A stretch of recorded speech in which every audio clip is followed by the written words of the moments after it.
What is up everybody? Welcome back to another video. Phim video mi ambu khurumjari amadi thakachari.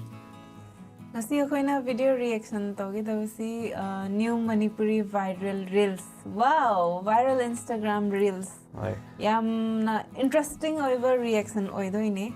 Ado oi tawgidaba male. Ado mayam yengminasi earphone manakdala ready manakonda tak tak tak tak. Thinsi adugo yengminasi ngasi reaction. Are you ready? Yes. I'm ready. Khangde ngasi kaya khanagira. Kaya khanagira. Aho badeng ba matam dadi am nangai kita di madre bungo. No kaya de. No kuno hai di kai. Nungai doi ni. Ah, yengo. Tumin. Haudong. Kari haudong. Tumin hai di lang mai dagi. Haudong hai ba. Oh. Atu gaina tumin taw haudong taw ba. Khangbra. Oh, ai sa nang na haudong ni haba. Nati ai tumin hai di tumin na layu. Tena kena bagi tumin later. Okay, ma'am. Maya why am ngai. How ra sing a reaction. Let's go. Kang lay IG reels. Kita sapam. Ah. Masa keno aja ne. Cabin crew.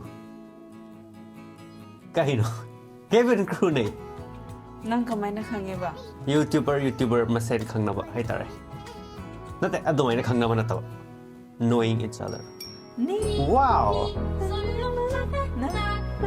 Wow. Yam hai. Emphasize. South Indian no se. Magi outfit se. Kerala ge keno ne. Magi boyfriend se South Indian ko jalo. Is. Oi da ba pa da ngang na mi maram na khangbra nang. Oi bai yai hai ba. Hai ba di. Adu hai ge da ne. Adu nang hai di. Oi ge da ba malik ko. Adu di kai ri. Adu oi bai yai hai ba. Adu mai na khan ba ya da ne. Khan bai yai. Adu masa di am phasai. Ah, hai di. Transition do. Nang na di hele ba ko. Nang na di hele ba. Phasai ne kinu. Ai pen de yaar. Pakte. Hoi, ai na so hai de phasai hai de. Ai na hai ba di ya da ba. Nang hai ba yar. Yes. Phasai. Wow, phasai. Wow. Ah. Oi, copyright pira kan re. Nang gi khunok siga. Isai siga. Copyright do. Okay. Wow. Kanano. Leisa na khoi na ngai ri se karamba mi no. Hai am ta hai pi ne. Karamba mi no mo ngai bu. Phajaba mi. Yes. Lion lai tu. Mayam. Lion la tu. Hoi. Ah, nang na lion pamba. Tu. Phajaba mi mo ya expect taw ni kaino. Lion yar. Lion phajab right.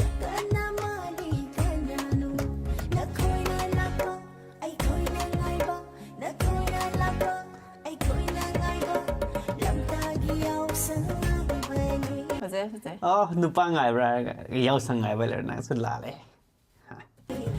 Sila bihari kita tu salah. Oh, so se am cute ho ya. Magi headband do. Headband do. Sentence lo idri. Yara yang ning reaction tahu rasa atai tu yara tu. Magi headband do cute ho ya mane. Hey, gua ngang ro gini. Hey. Tradition ro jige do. Atopa mi na to bro. Atopa mi na to. Phajai ko. Kau Manipuri, nupi mayam se yang phajai. Mayam se yang phajai. Nai phajai ko. Japanese male. Japanese ka Korean ga male. Ado Chinese male hard saw ga da. Kari ki saudori ba. Khang de kari manam. Nang Chinese man bro ne. Hoi, male. De. Man da bro tu ai di saudori. Saudori. Hoi. I get Chinese man vi nupi. Patre yare. Oh. Wow, yang phajai. This is my fi hum se ting. ꯑꯗꯨ ꯁꯦꯜꯂꯣꯅ ꯀꯅꯥꯅ ꯊꯤꯡꯒꯦ ꯅꯉꯣꯟꯗ ꯑꯩꯒꯤ ꯂꯩꯇꯦ ꯑꯣ sorry sorry ꯑꯩꯅ ꯂꯩꯕꯤꯗꯕ ꯑꯣꯏ ꯂꯩꯔꯝꯃꯦ ꯃꯌꯥꯝ sorry ꯂꯩꯕꯤꯗꯣꯏꯅꯤ ꯑꯁꯤꯒꯤ ꯃꯆꯨ ꯆꯞ ꯃꯥꯟꯅꯕ ꯍꯣꯏ ꯃꯁꯦ ꯃꯆꯨ ꯆꯞ ꯃꯥꯟꯅꯕ ꯂꯩꯕꯤꯗꯣꯏꯅꯤ ꯂꯩꯕꯤꯗ꯭ꯔꯗꯤ ꯌꯦꯡꯉꯣ ꯉꯁꯤꯒꯤ ꯅꯨꯃꯤꯠꯀ ꯊꯥꯁꯦ ꯑꯩꯒꯤ ꯀꯩꯅꯣꯗ ꯊꯝꯃꯤ ꯀꯣꯛꯇ ꯑꯣꯀꯦ ꯋꯥꯎ ꯐꯖꯩ ꯌꯥꯝꯅ ꯃꯧ ꯑꯅꯧꯕꯤ ꯑꯣꯏꯔꯝꯅꯤ ꯁꯤꯔꯣ ꯃꯧ ꯑꯅꯧꯕꯤ ꯁꯥꯕ ꯑꯣꯏꯔꯝꯒꯅꯤ ꯁꯥꯕ ꯅꯠꯇꯦ ꯑꯣꯏꯔꯝꯃꯅꯤ ꯔꯤꯜꯁꯒꯤꯗꯃꯛꯇ ꯅꯪꯅ ꯀꯃꯥꯏꯅ ꯈꯪꯉꯤꯕ ꯃꯥꯒꯤ ꯁꯤꯟꯗꯨꯔ ꯃꯔꯝꯗ ꯌꯥꯎꯗꯅ ꯏꯁ ꯁꯤꯟꯗ꯭ꯔꯨ ꯁꯤꯟꯗ꯭ꯔꯨ ꯁꯤꯟꯗ꯭ꯔꯨꯝ ꯁꯤꯟꯗꯨꯔ ꯍꯥꯞꯇꯕꯅꯦ ꯀꯅꯥꯅ ꯃꯩꯇꯩꯅꯗꯤ ꯍꯥꯏꯕꯗꯤ ꯏꯁ ꯂꯨꯍꯣꯡ ꯆꯞ ꯃꯥꯟꯅꯕꯅꯦ ꯏꯁ ꯍꯥꯞꯇꯕꯅꯦ ꯃꯌꯥꯝ ꯑꯝꯇ ꯍꯥꯏꯕꯤꯔꯣꯅꯦ ꯍꯥꯞꯇꯕ ꯑꯝꯇ ꯍꯥꯏꯕꯤꯔꯣꯅꯦ ꯑꯅꯧꯕ ꯃꯧꯅꯕꯨ ꯍꯥꯞꯄ꯭ꯔꯅꯦ ꯏꯁ ꯑꯔꯤꯕꯅ ꯍꯥꯞꯇꯣꯏꯔꯥ ꯑꯗꯨꯗꯤ ꯍꯣꯏ ꯂꯩꯁꯥꯕꯤꯁꯨ ꯍꯥꯞꯄ ꯌꯥꯏ ꯑꯩꯅ ꯀꯩꯅꯣ ꯑꯣꯏꯅ ꯈꯪꯕꯖꯥꯠꯅꯤ ꯅꯨꯄꯥ ꯑꯣꯏꯔꯁꯨ ꯈꯪꯗꯦꯗ ꯁꯤ ꯐꯖꯩ ꯁꯤ ꯂꯦꯝꯃꯦ ꯁꯤꯅ ꯐꯖꯩ ꯍꯥꯟꯅ ꯃꯁꯛꯇꯤ ꯑꯅꯧ ꯎꯗꯦ ꯑꯅꯧꯕ ꯂꯨꯍꯣꯡꯕ ꯃꯇꯝꯗꯗꯤ ꯀꯣ ꯑꯣ ꯇꯧꯔ ꯍꯧꯖꯤꯛꯇꯤ ꯇꯧꯋꯦ ꯑꯗꯨꯝ ꯇꯧꯋꯦ ꯃꯁꯛꯅꯤ ꯀꯥꯏꯅ ꯊꯤꯟꯗ꯭ꯔꯨꯝ ꯀꯔꯤ ꯃꯥꯜꯂꯦꯕ ꯊꯤꯟꯗ꯭ꯔꯨꯝ ꯑꯗꯨꯅ ꯃꯤꯅꯤꯡ ꯀꯔꯤꯅꯣ ꯈꯪꯗꯦ ꯑꯗꯨ ꯇꯥꯏ ꯑꯩꯅ ꯃꯤꯅꯤꯡ ꯈꯪꯗꯕ ꯋꯥꯔꯗ ꯑꯩꯉꯣꯟꯗ ꯂꯪꯉꯛꯑꯦ ꯀꯥꯏ ꯋꯥꯔꯗꯁꯦ ꯈꯔ ꯇꯝꯃꯣ ꯍꯥꯟꯅ ꯑꯁꯤ ꯑꯍꯨꯝꯁꯤꯗ ꯈ꯭ꯋꯥꯏꯗꯒꯤ ꯐꯖꯕꯅ ꯀꯔꯝꯕꯅꯣ ꯈꯪꯗꯦ ꯅꯠꯇꯦ ꯅꯪꯉꯣꯟꯗ ꯍꯪꯕꯅꯦ ꯑꯩꯉꯣꯟꯗ ꯑꯩꯅ ꯑꯦꯟꯁꯔ ꯇꯧꯗꯣꯏꯅ ꯅꯪꯉꯣꯟꯗ ꯍꯪꯉꯒ ꯈꯪꯗꯦ ꯀꯔꯝꯕꯅꯣ ꯈ꯭ꯋꯥꯏ ꯐꯖꯕ ꯃꯌꯥꯝ ꯅꯪꯒꯤꯗꯃꯛꯇ ꯑꯍꯨꯝꯃꯛ ꯐꯖꯩ ꯍꯥꯏꯗꯤ ꯁꯤꯁꯨ ꯁꯥꯎꯠ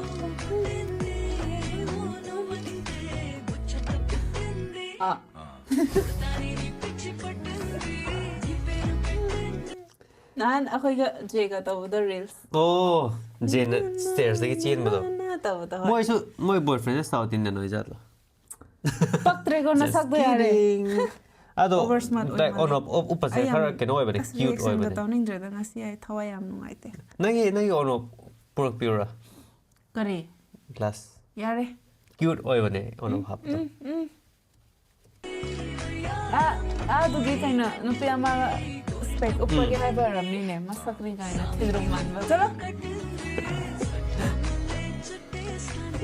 ꯗꯥꯟꯁꯇꯤ ꯑꯗꯨꯝ ꯑꯩꯈꯣꯏꯅ ꯌꯦꯡꯕꯁꯦ ꯀꯔꯤ ꯗꯥꯟꯁꯔꯣ ꯑꯩꯈꯣꯏꯅ ꯔꯤꯌꯦꯛꯁꯟ ꯇꯧꯕꯁꯦ ꯃꯣꯏꯒꯤ ꯔꯤꯌꯦꯛꯁꯟ ꯇꯧꯗꯣꯏꯔꯥ ꯏꯕꯥꯅꯤꯒꯤ ꯔꯤꯌꯦꯛꯁꯟꯔꯣ ꯍꯥꯏꯕꯗꯤ ꯏꯕꯥꯅꯤ ꯀꯔꯤꯅꯣ ꯑꯗꯣ ꯅꯪꯅ ꯑꯁꯤꯒꯤ ꯔꯤꯌꯦꯛꯁꯟꯗꯣ ꯑꯗꯣ ꯀꯔꯤꯒꯤ ꯈꯜꯂꯤꯕ ꯑꯗꯨꯒꯤ ꯔꯤꯌꯦꯛꯁꯟꯗꯣ ꯑꯩꯅ ꯑꯇꯩ ꯄꯤꯕꯅꯦꯕ ꯔꯤꯌꯦꯛꯁꯟ ꯂꯩꯇ꯭ꯔꯕ꯭ꯔꯣ ꯍꯥꯏꯕ ꯅꯨꯄꯤ ꯉꯥꯛꯇ ꯀꯔꯤꯒꯤ ꯂꯧꯊꯣꯛꯈ꯭ꯔꯤꯕ ꯅꯪꯅ ꯗꯦꯔ ꯏꯁ ꯅꯣ ꯁꯤꯡꯒꯜ ꯕꯣꯏ ꯑꯗꯨ ꯑꯩꯅ ꯚꯥꯏꯔꯦꯜ ꯃꯅꯤꯄꯨꯔꯤ ꯔꯤꯜ ꯊꯥꯔꯒ ꯁꯔꯆ ꯇꯧꯕꯅꯦ ꯉꯁꯥꯏꯗꯒꯤ ꯄꯨꯡ 3-4 ꯆꯪꯉ ꯊꯤꯕꯗꯣ ꯁꯤꯔꯥ ꯑꯗꯣ ꯑꯩꯅ ꯄꯨꯂꯞ ꯌꯦꯡꯗꯦꯕ ꯔꯤꯌꯦꯛꯁꯟꯗꯣ ꯅꯦꯆꯔꯦꯜ ꯑꯣꯏꯅꯕ ꯌꯦꯡꯗꯕꯤ ꯊꯝꯃꯦꯕ ꯑꯩ ꯑꯩꯁꯨ ꯀꯣꯛꯇꯒꯤ ꯃꯩ ꯀꯥꯏ ꯅꯪ ꯃꯩ ꯀꯥꯞꯄꯤ ꯈꯣꯡꯁꯤ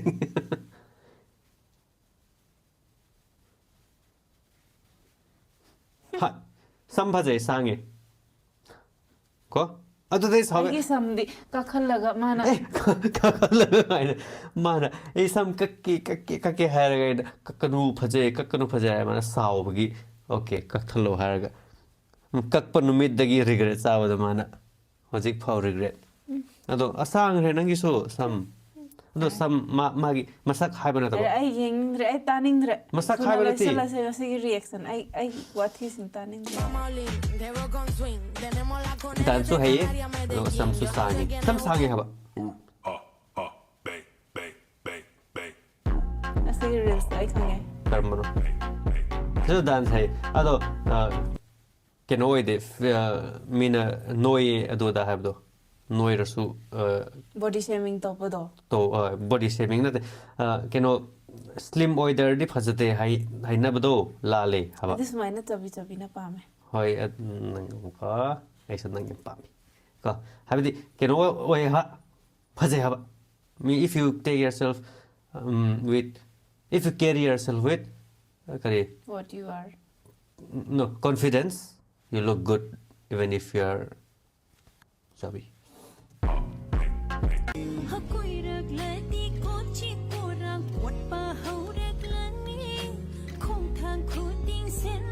camera yam lenge kop ma we ꯑꯩꯗꯤ ꯐꯖꯩ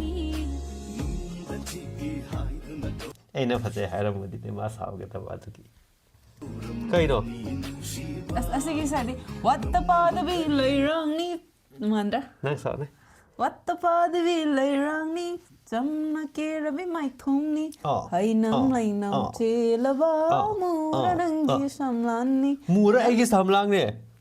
Mura ning thi samlang ne. Ei ngon de hek talak bo. Sinu pi. nang tatani aina nang si jaba Nang tatani aina nang si jaba sing na ning thire Ai khoi ke reaction se 9 minutes ki se suglo lo ke do man. Ara ye ke se ko. mandra Se ke dance ai chu hai.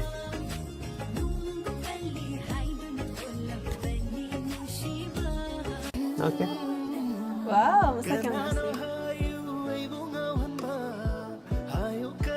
Yam ke no simple lo ke do male. Hoi le me yam na. Hoi nu pi thoi. Ko? Copyright di copy rak kar. So dressing so aduga the way she carries herself. Yam na feminine oi. Nu pi thoi.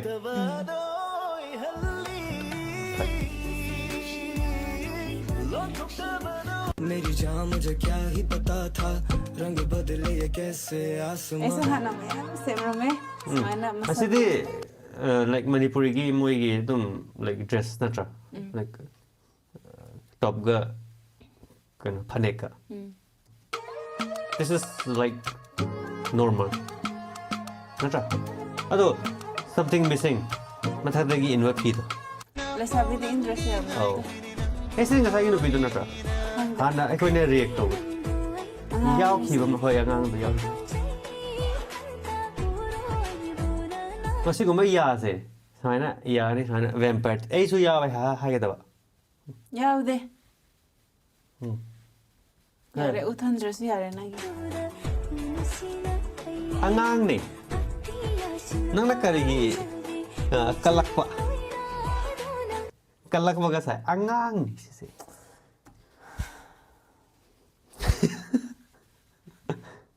Asidi udre ko black and white oi bagi. Ado nang dance yengo nang dance hai bani na.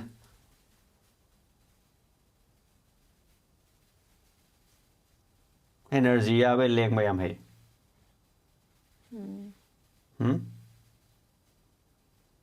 Ah. fazai Ado ne ba. step Asine na phajai re. Tap das mai to da.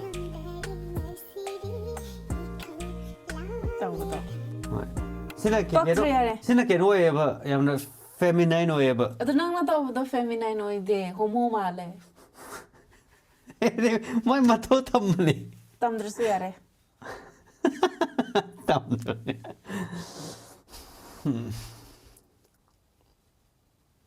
Yaar aise de ke no Manisha oi male de. manu pi de Ha? manisha male Oh, so sai ke se. hoi Right sai ke ko. Ah, esa ko manipuri ni nupi sinse puron set pusiam hai hoi. oh sigi mo pam do kai no ne Kari. go back to sigi mo pam se kai no imphal da War Memorial. lake ama level do sang na level do bazar chang Oh, Kangla. hoi adu male Okay. Ma'am, have you all comment section the crumble mo pam re wow Expression ye. Acting yam hai ke do male.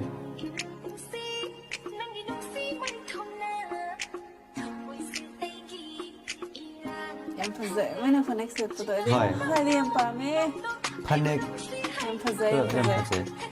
Samsu sang bani na nang iso sang e ba ko. Nang iso sai yo ge do re ba sing bagi. Aseng bagi nang gisu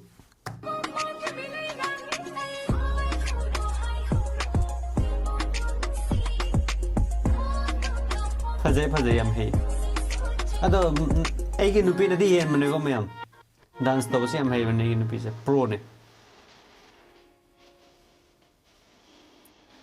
Oh, masige sound samay to bagi maram se habi ge mayam. Original sound ha pa yada bagi copyright lak bagi. Se dance to khatang judge to se adjust to bane react to.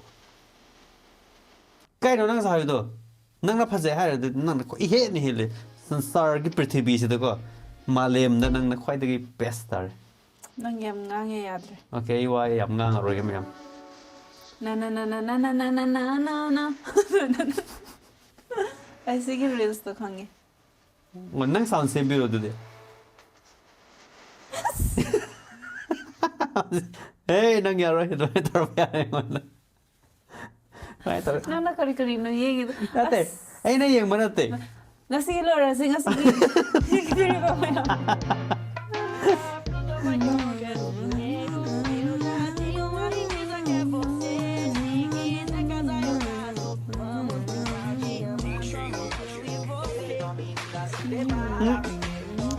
Fazaba yaudah tu, ay ginupi ni hil. Tu. Ay ginupi ni hil dah, dance tu bos. Ay di som ada reaction target. As wow. Ay kau rasa gimana tu?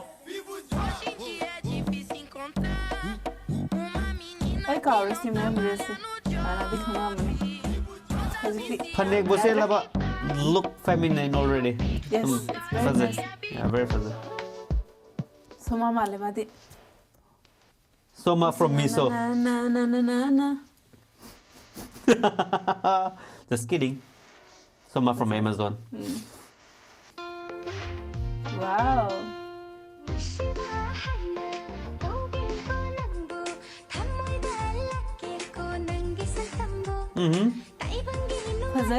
Fazay. Ini nang na hirit. Nang di compare to busi adab nang di hirit. What can you see? Ma'am, Mo thi na ti. don't take it seriously.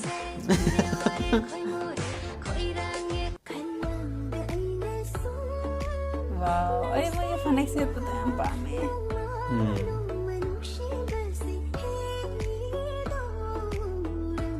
Ay, kasi na same but sige. Sige seda.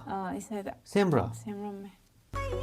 Live बने अब ये reaction देना तो short video दा.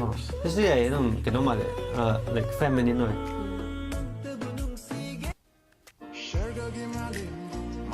Sidi am la pe da. Ano ba yung pasa? Ya, na naman ako sa yung ring ba? Yang ning mana ti am la pe ha Sa ba yung lure na? Ay di ati ay de yang ge tu mathagi clouds ga.